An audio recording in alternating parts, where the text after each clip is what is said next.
कहानी की शुरुआत होती है एक छोटे से टाउन से, जहाँ पर हमें एडवर्ड और उसके छोटे भाई को दिखाया जाता है। ये दोनों के दोनों अपनी मॉम के साथ रहते हैं।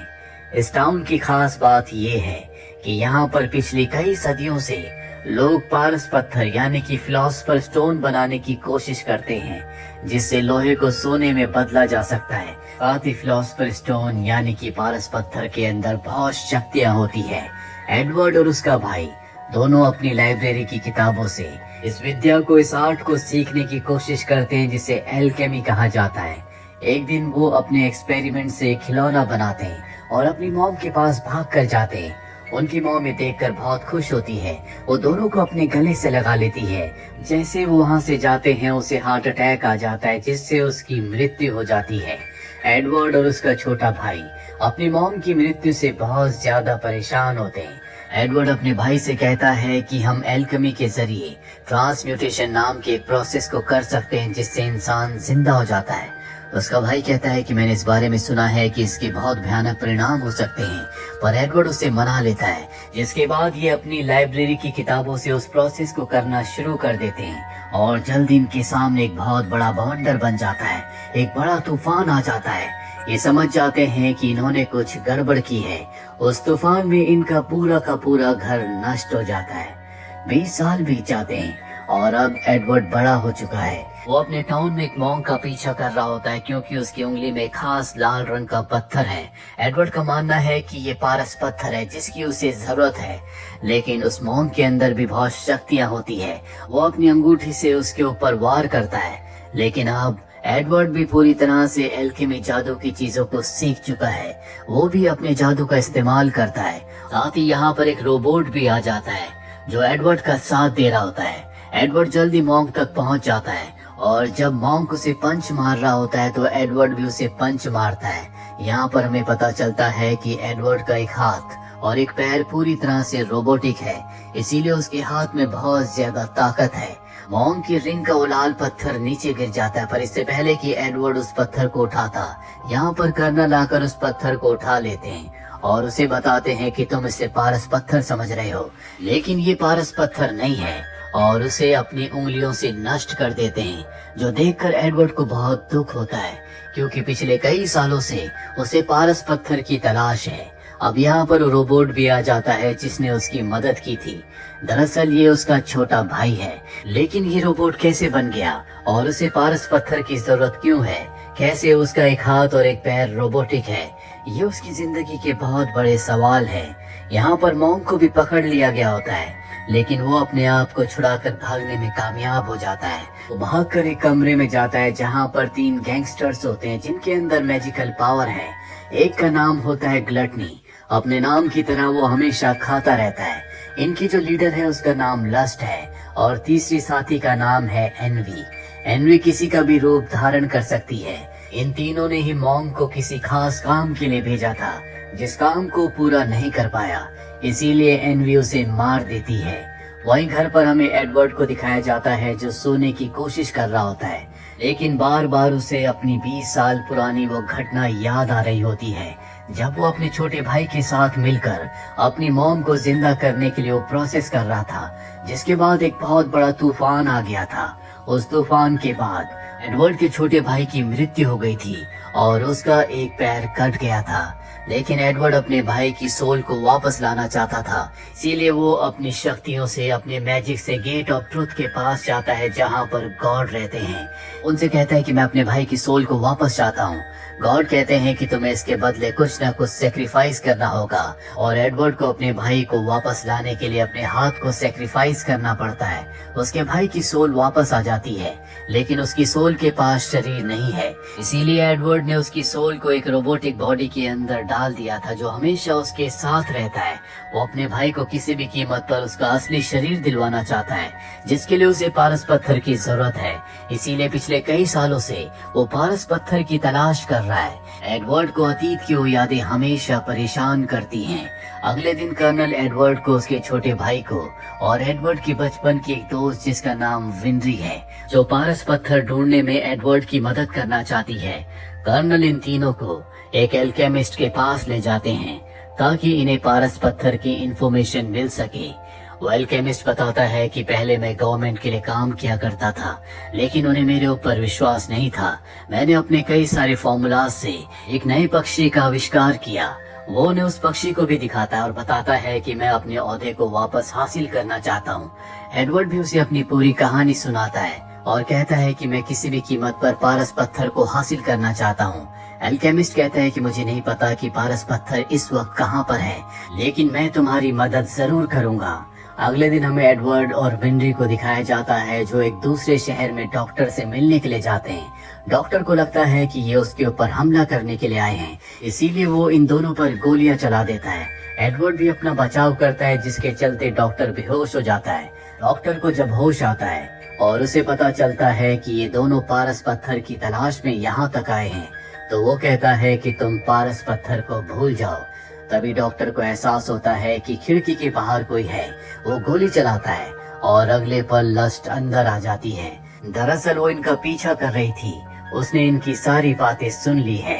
डॉक्टर उसके ऊपर गोलियां चलाता है, लेकिन उसके ऊपर गोलियों का कोई असर नहीं होता और अब वो अपने लंबे लंबे टेंटिकल से इन तीनों को दीवार के साथ चिपका देती है और डॉक्टर को बुरी तरह से जख्मी करके वहां से चली जाती है। डॉक्टर अपनी जिंदगी की आखिरी सांसें ले रहा होता है। वो एडवर्ड को बताता है कि जिस पारस पत्थर की तलाश में तुम यहाँ तक आए हो, उसका सच तुम्हें लेबोरेटरी 5 में मिलेगा, जो कि एक खुफिया बिल्डिंग है। डिफेंस वाली यानी कि मिलिट्री उसका इस्तेमाल करती है। एडवर्ड उससे और भी इंफॉर्मेशन चाहता है, लेकिन तब तक उसकी मृत्यु हो जाती है, जिसके बाद एडवर्ड वापस अपने शहर आ जाता है। वो अल्केमिस्ट के घर जाता है, जहाँ पर वो देखता है कि अल्केमिस्ट ने एक डॉग और ह्यूमन को मिलाकर एक अजीब से जानवर को बनाया है। वो बताता है कि इसे मैंने अपनी बेटी और डॉग से बनाया है और इससे पहले जो बर्ड मैंने तुम्हें दिखाया था, वो मैंने अपनी पत्नी के शरीर को इस्तेमाल करके बनाया था।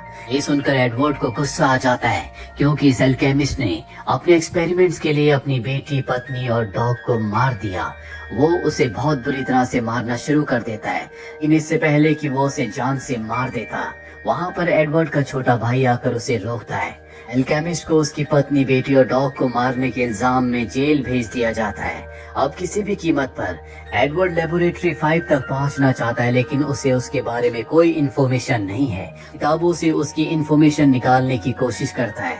वो कई दिनों तक बहुत सारी किताबों को पढ़ता है, लेकिन उसे कुछ पता नहीं चलता। और एक दिन उसके पास आर्मी के जनरल आते हैं, उससे पूछते हैं कि तुम क्या ढूंढ रहे हो। एडवर्ड बताता है कि मुझे लेबोरेटरी 5 का पता ढूंढना है। वो बताते हैं कि लेबोरेटरी 5 तो स्टोर रूम का नाम है, पर अब उस स्टोर रूम को कोई यूज नहीं करता। जिसके बाद एडवर्ड विनरी के साथ उस लेबोरेटरी में जाता है।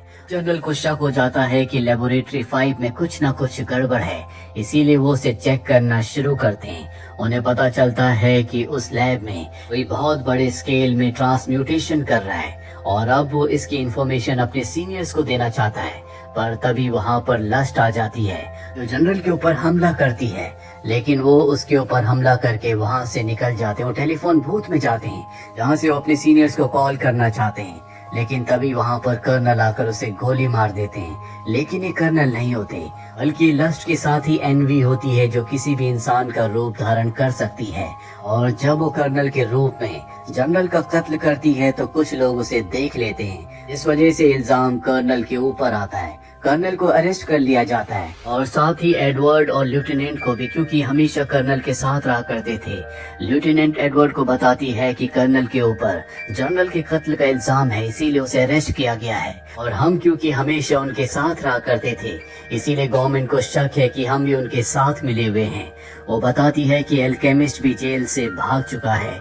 ये दोनों भी यहाँ पर गार्ड्स को बेहोश करके यहाँ से भागने में कामयाब हो जाते हैं। जिसके बाद ये लेबोरेटरी 5 में जाते हैं, जहाँ पर पहले से कर्नल होते हैं। तभी उनके सामने एक ऑफिसर आ जाती है, जो उन्हें अरेस्ट करना चाहती है, लेकिन कर्नल के पास भी एल्केमी का ज्ञान है। उन्हें पता चल जाता है कि उनके सामने जो ऑफिसर खड़ी है वो असली नहीं है, क्योंकि उसके गाल पर जो तिल होता है वो सही जगह पर नहीं बल्कि दूसरी तरफ होता है। इसीलिए वो अपनी एल्केमी की पावर से उसे जला देते हैं और अगले पल वो एनवी बन जाती है। दरअसल ये एनवी होती है, जो ऑफिसर का रूप धारण करके यहाँ पर कर्नल को पकड़ने के लिए आई थी। अब यहाँ पर लस्ट और ग्लटनी भी आ जाते हैं और लस्ट अपने लंबे टेंटिकल से कर्नल को जख्मी करके वहाँ से चली जाती है। एडवर्ड उसके पीछे जाता है लेकिन वो उसे कहीं नहीं दिखती। वो एक कमरे में पहुंच जाता है जहाँ पर एक बहुत बड़ा सर्कल होता है।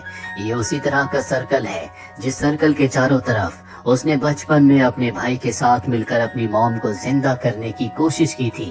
पर इससे पहले कि वो कुछ समझ पाता, पीछे से वही अल्केमिस्ट आ जाता है जो जेल से भाग गया है, जिसने अपने डॉग, अपनी पत्नी और अपनी बेटी को अपने एक्सपेरिमेंट, अपने आविष्कार के लिए सेक्रीफाइस कर दिया था। वो एडवर्ड को एक लाल रंग का पत्थर दिखाता और कहता है कि ये पारस पत्थर है। यहाँ पर इस तरह के पत्थर बनाए जाते हैं क्योंकि आर्मी के बड़े बड़े ऑफिसर्स, बड़े बड़े पॉलिटिशियन जो अपने परिवार वालों को जिंदा करना चाहते हैं, वो यहाँ पर कैदियों को सेक्रीफाइस करके अपने परिवार वालों को जिंदा करते हैं। दरअसल अगर किसी को भी कोई जिंदा करना चाहता है, उसके बदले उसे किसी दूसरे इंसान को सेक्रीफाइस करना चाहता है। यहाँ पर अब लस्ट आ जाती है जो उस एल्केमिस्ट को मार देती है क्योंकि उसने एडवर्ड को सच बता दिया। लस्ट, एनवी और ग्लटनी को जादू से बनाया गया है। इसका मतलब ये है कि वो इंसान नहीं है, इसीलिए उनके अंदर इतनी शक्तियां हैं। और अब आर्मी के सबसे बड़े ऑफिसर जो इन सब के लीडर है, वो यहाँ पर आ जाते हैं। वो एडवर्ड को बताते हैं कि मैं इस शक्ति से, इस पूरे प्रोसेस से लस्ट जैसे लोगों की एक पूरी आर्मी बनाना चाहता हूँ ताकि हमें हराना नामुमकिन हो। दरअसल वही मास्टर माइंड है। यहाँ पर जो कुछ हो रहा है उन्हीं की मर्जी से हो रहा है। और अब वो यहाँ की लाइट्स को ऑन करते हैं। एडवर्ड देखता है कि ऊपर हजारों की तादाद में क्लोन्स लटके हुए हैं जो कि एक तरह के रोबोट्स हैं। और अब वो एक मशीन के जरिए उन सब के दिल तक पारस पत्थर को पहुंचाते हैं जिससे वो सब के सब जिंदा हो जाते हैं। लीडर अपनी इस कामयाबी पर बहुत खुश होता है। वो उनके सामने जाता है लेकिन उसे नहीं पता होता कि ये किसी के गुलाम नहीं है, इसीलिए वो लीडर को मार देते हैं। ये एक तरह के रोबोटिक क्रिएचर्स हैं। और अब इससे पहले कि ये एडवर्ड के ऊपर हमला करते, एडवर्ड के सभी साथी यहाँ पर आ जाते हैं जो उन रोबोट्स को मारना शुरू कर देते हैं। लेकिन रोबोट्स की तादाद बहुत ज्यादा होती है, इसीलिए उन्हें मारना नामुमकिन है। ये सब के सब अपनी जान बचाकर बाहर आ जाते हैं जहाँ पर पहले से लस्ट होती है। कर्नल अपनी फायर वाली पावर से उसके ऊपर हमला करते हैं लेकिन बार बार मारने के बाद भी वो दोबारा जिंदा हो जाती है। इन्हें पता चलता है कि उसके दिल में पारस पत्थर है और जब तक कि उस पत्थर को नहीं निकालेंगे उसकी मृत्यु नहीं होगी। और अब एडवर्ड, उसका भाई और कर्नल तीनों मिलकर उसके ऊपर हमला करते हैं। कर्नल अपनी जान पर खेलकर उसके दिल से उस पारस पत्थर को निकाल लेते हैं जिससे उसकी मृत्यु हो जाती है। एनवी को पहले ही ये मार चुके होते हैं। और अब जब ग्लटनी देखता है कि लस्ट मारी जा चुकी है तो वो वहाँ से भाग जाता है। कर्नल के हाथ में पारस पत्थर है जो एडवर्ड को दे देते हैं और कहते हैं कि तुम इस पारस पत्थर से अपने भाई के शरीर को वापस पा सकते हो। एडवर्ड उस पत्थर को ले लेता है और अब वो एक बार फिर से मैजिक करता है जिसके बाद वो गेट ऑफ ट्रूथ तक पहुंच जाता है जहाँ पर उसे अपने भाई का शरीर दिखता है। अभी पारस पत्थर उसे सिर्फ गॉड को देना है जिसके बाद उसके भाई का शरीर, उसकी सोल को वापस मिल जाएगा। वो पत्थर देने वाला होता है कि तभी वो रुक जाता है। उसे एहसास है कि इस पारस पत्थर की वजह से इतनी जिंदगियों का खात्मा हुआ है, इसीलिए अब वो इस पारस पत्थर का इस्तेमाल नहीं करना चाहता और वापस अपनी दुनिया में आ जाता है जहाँ पर वो अपने भाई से कहता है कि मैं तुम्हें वापस लाने का कोई और रास्ता निकालूंगा। उसका भाई कहता है मैं समझ सकता हूँ, इस एल्केमी की वजह से हमने अपना सब कुछ खो दिया, अब हमें इसका इस्तेमाल नहीं करना चाहिए। अंदर जितने भी रोबोट्स होते हैं जिनके शरीर में पारस पत्थर लगाया गया है उनमें से लगभग सभी को वे मार चुके हैं और जो बचे हैं वो कैद हैं। इसी के साथ ये फिल्मी कहानी यहीं पर खत्म हो जाती है। उम्मीद करते हैं कि ये कहानी आपको पसंद आई होगी।